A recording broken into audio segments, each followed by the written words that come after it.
Good morning everyone. আবার চলে আসলাম তোমাদের সামনে আরেকটা নতুন ব্লগ তৈরি করার জন্য। চলে এসেছি ছাদে। এই যে কাপড় দেবো, 3 দিনের কাপড় জমে আছে। এই যে এখানে সোফা কভারটা একটু ধুতে দিয়েছিলাম। আর এই যে কালকে রাত্রেবেলায় বৃষ্টি টিষ্টি হয়েছিল, এই যে পাতা পড়ে কী অবস্থা। গাছগুলো বেশ সুন্দর হয়েছে, তাজা। এইখানে এই ফুলগুলো পড়ে পুরো বিছিয়ে রয়েছে, ঝাড় দিতে হবে পুরো ছাদটা, পাতা পড়ে কী অবস্থা।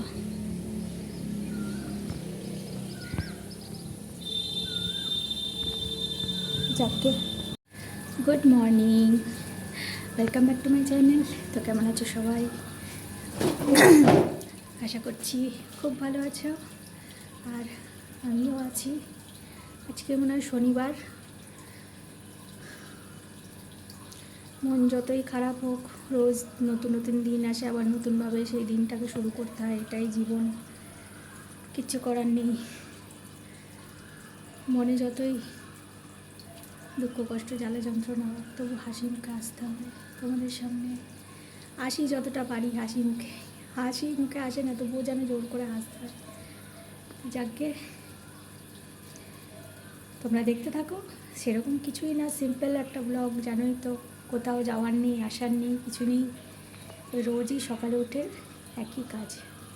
নিচেও সকালে উঠে চা ব্রেকফাস্ট অনেকক্ষণ আগেই খাওয়া হয়ে গেছে।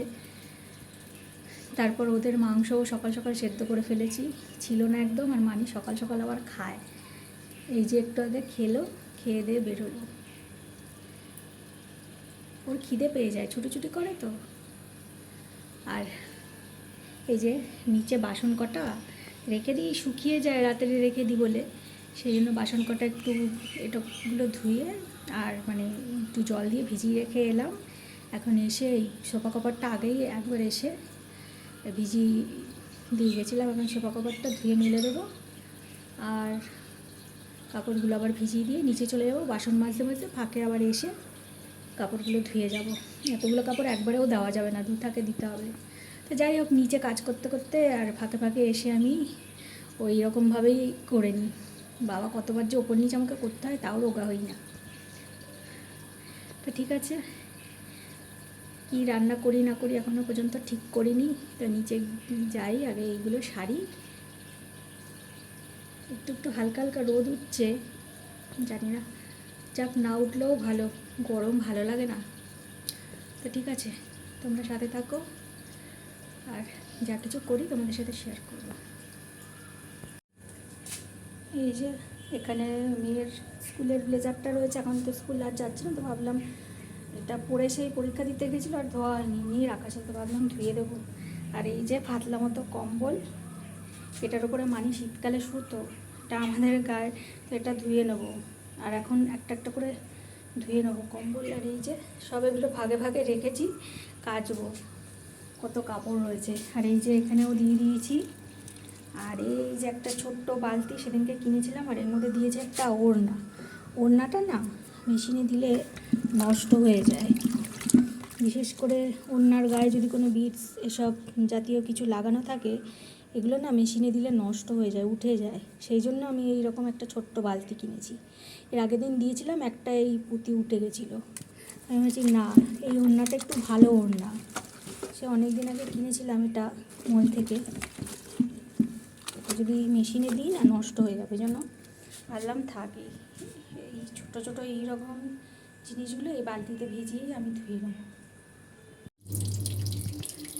চলে এসেছি নিচে আবার। এই যে অনেক বাসন আছে, আজকে ভিজিয়ে রেখে গেছিলাম। ওই যে এখানে ওইখানেও আছে কড়া, তো এখন এগুলো মেজে নিই বাবা। আর যতই মেঘলা মেঘলা হোক, তবুও যেন কি কোমর গরম লাগছে, প্রচণ্ড গরম লাগছে। এখন ফ্যানটা চালিয়ে এখানে বাসন কটা ধোবো। ছাদ থেকে এসেছি, তরতর করে ঘাম বেরোচ্ছে, পিঠ বেয়ে পুরো ঘাম বেরোচ্ছে।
ও ওকে, আমি ভাবছিলাম পরোটা।